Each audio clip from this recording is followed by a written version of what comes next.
Salut à toutes et à tous et bienvenue sur l'amour du maillot pour une nouvelle vidéo. Aujourd'hui, on va parler Coupe du Monde 2026, on va parler des fameux maillots et on va voir comment Adidas a mis une claque à Nike sur cette édition. Et évidemment, on va finir la vidéo en parlant un peu de Puma, l'élève un peu dans la lune du fond de la classe. Avant de se lancer, comme d'habitude, on like, on s'abonne, on partage et on booste la vidéo si on la regarde sur mobile, c'est hyper important. Alors pour moi, Adidas en 2022 avait été très bon, mais en 2024, ils étaient un peu en demi-teinte. J'en avais déjà parlé à l'époque, je trouvais que la reprise du template Teamgeist pour l'Euro en Allemagne était assez moyenne. Mais en 2026, c'est différent et je trouve que sur beaucoup de points, Adidas a fait mieux que Nike. Déjà, les technologies sont moins différenciantes que la technologie Aerofit de Nike. Bon, chez Nike, c'est souvent devenu une habitude. Sur les réplicas, on a un maillot très basique et sur la version player, que ce soit celle qu'on trouve en boutique ou portée en match par les joueurs, la technologie vient complètement changer la face du maillot. Et en 2026, les maillots font pas exception chez Nike. Alors que je trouve que chez Adidas, avec le retour de la technologie Climacool, qui est utilisée sur les réplicas et sur les maillots player,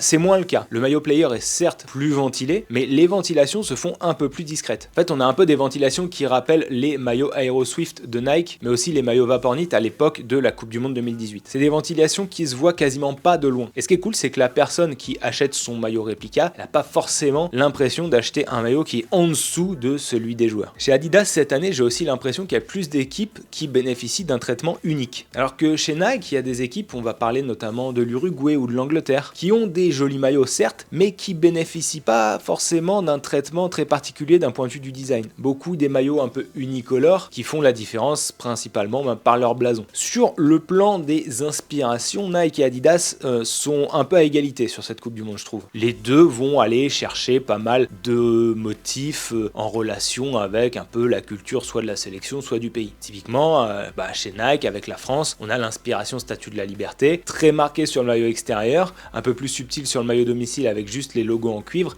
mais le maillot domicile va reprendre une sorte de motif pied de poule qui va faire la formation du logo FFF au sein même du maillot avec la police vintage. Donc on est sur quelque chose de très sympa, je trouve, de bien calé. En plus de ça, ces deux teintes de bleu, je trouve que ça marche vraiment bien. Le petit col polo qui est sympa, plus sympa que le col rond des autres maillots, alors que la Belgique, typiquement sur son maillot extérieur, va s'inspirer de Magritte par exemple, et ça je trouve que c'est très fort. Mais là où Adidas fait la différence, c'est dans l'exécution. Ça c'est quelque chose dont je parle régulièrement, la différence entre l'inspiration et l'exécution. Des fois l'inspiration va être bonne, mais la mise en place sur le maillot va pas être terrible. Et si on reprend le maillot Statue de la Liberté de l'équipe de France par exemple, on l'a vu contre le Brésil, une fois porté, le maillot il rendait blanc. Et tout l'effet voulu perdait en fait de sa superbe une fois à la télé. En plus de ça, Adidas a eu le bon goût sur les maillots extérieurs de revenir au logo trèfle, le logo vintage, son logo historique. Et ça, mine de rien, en fait, même sans beaucoup d'efforts, ça fait une énorme différence. Allez, on est en mode Coupe du Monde et qui dit Coupe du Monde dit petite pause fraîcheur. Pendant les longues journées où on va avoir des matchs du matin au soir, va falloir boire, surtout quand il fera chaud. Et moi, pour ça,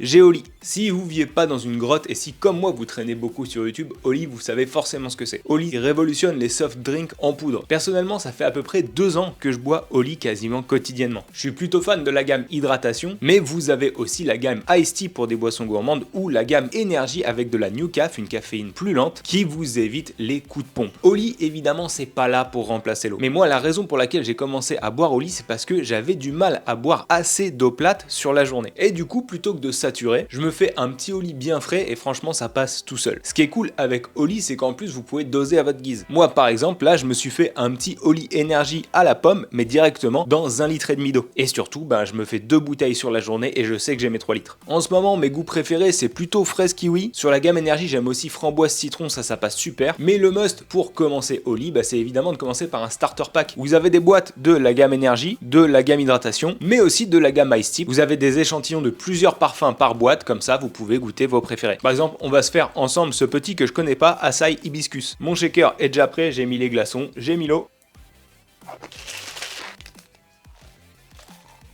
Ouais, franchement, il tue. Ça, c'est un parfum que je vous recommande aussi, du coup, sur la gamme Iced Tea. C'est trop bon. Et je sais qu'à l'époque, j'avais cherché un code de créateur à soutenir pour pouvoir me mettre à Oli et bénéficier d'une réduction. Et donc, si vous avez jamais testé et qu'en plus, vous voulez m'aider, vous avez le code de réduction Amour du Maillot qui s'affiche à l'écran avec le QR code. Comme ça, vous me soutenez et en plus de ça, vous bénéficiez de 10% de réduction sur votre première commande. Allez, merci à Oli pour le soutien et nous, on retourne à nos maillots. Autre point très important, le template chez Adidas est plus gracieux gracieux. En vrai, le template Nike, j'ai un peu du mal à le comprendre cette année. Je me demande s'ils ont pas juste voulu créer pour créer. C'est déstructuré, il n'y a pas trop de logique. En plus, je trouve les traits un peu au niveau des épaules et sur les flancs assez datés. On a de la chance avec la France sur le maillot domicile, c'est que ce template se voit pas trop. En fait, ils ont choisi de ne pas le faire ressortir avec des détails cuivrés comme ils l'ont fait sur le maillot extérieur. Et justement, sur le maillot extérieur, je sais pas, je trouve pas ça terrible. En plus, on l'a vu, quand les maillots sont neufs chez Nike, ils forment une pointe au niveau des épaules. Alors oui, ça se règle avec un défroisseur, mais vous imaginez les vendeurs en caisse chez Nike, surtout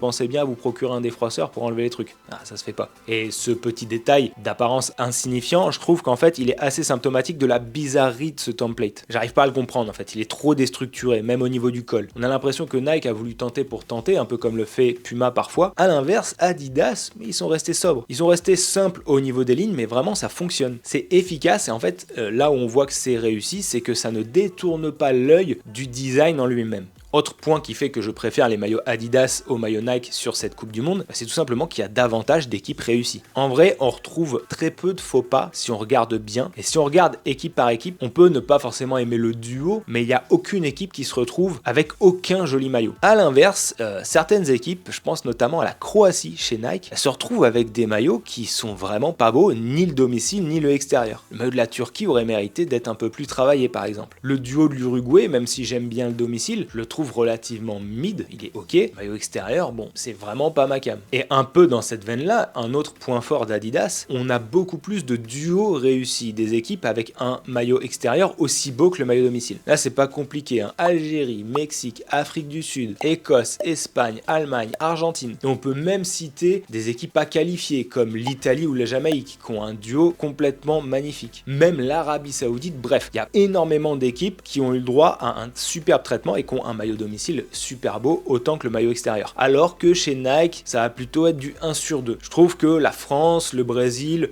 ou la Norvège par exemple ont un maillot domicile vraiment pas mal, alors que le maillot extérieur, bon, je le trouve plutôt moyen. Il y a vraiment un beau duo chez Nike, c'est celui de l'Angleterre, mais encore une fois, je trouve qu'il souffre un peu d'un manque de créativité. Et enfin, dernier point en faveur d'Adidas, ça va vous paraître bête, mais quand on regardera la Coupe du Monde, vous verrez que ça fait une différence. Les maillots Adidas sont plus colorés. Les teintes utilisés chez Adidas sur tous les maillots sont plus vifs, plus vivants, et à l'écran ça rend vraiment beaucoup mieux. C'est le cas chez le Mexique ou l'Allemagne, Colombie, Espagne, Argentine, Japon, même la Belgique. Bref, les équipes Adidas généralement ont des maillots qui font plus plaisir, qui font plus été, et on retrouve une Coupe du Monde en été d'un point de vue européen, ça fait trop plaisir, et c'est des vibes que j'adore quand vient la Coupe du Monde. Alors que Nike a fait plutôt dans le pâle, on le voit notamment avec la France ou encore avec le Brésil. Pour moi, prenez le maillot France 2024 domicile et le maillot Brésil 2022 par exemple. Là, on est vraiment sur les couleurs France-Brésil qu'on veut voir, avec des vibes de 98, un jaune bien pétant, un bleu bien pétant, même si moi j'aime bien la France dans toutes les teintes de bleu, en bleu marine ça passe aussi. Mais faut avouer que dans l'ensemble, du coup, quand ce choix il est appliqué à toutes les équipes, ça fait un ensemble de maillots un peu palo quoi. Mais à côté d'Adidas et Nike, il y a Puma. Et Puma, qu'est-ce que ça donne selon moi?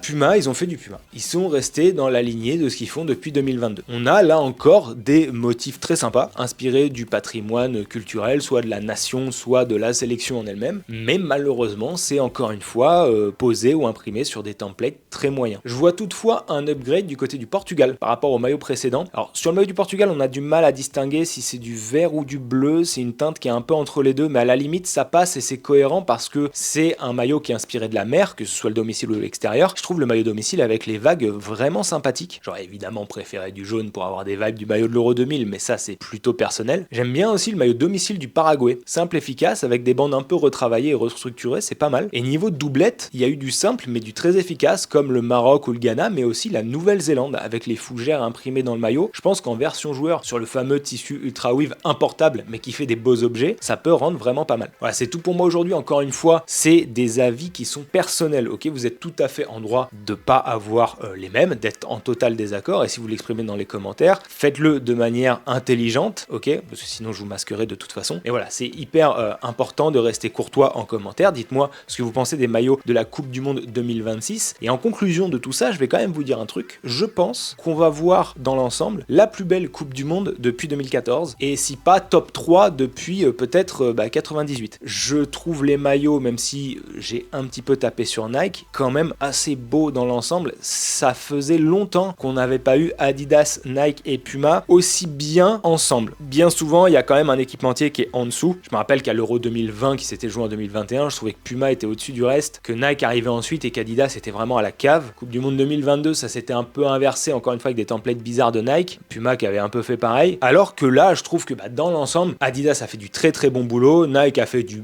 bon boulot quand même, et Puma aussi. Ça promet une jolie Coupe du Monde d'un point de vue visuel, donc j'ai hâte d'y être. Dites-moi encore une fois ce que vous avez pensé des maillots 2026 en commentaire. J'ai hâte de les voir aussi tous ensemble en action. Et je ferai une nouvelle vidéo comme il y a 4 ans, ma Coupe du Monde des maillots, et cette fois-ci, il y a de fortes chances que je le fasse avec un invité. Donc restez connectés, ça risque d'être assez sympa. Je vous laisse ici, je vous dis à très vite pour reparler de maillots. On like, on s'abonne, on partage, on booste la vidéo. Ciao!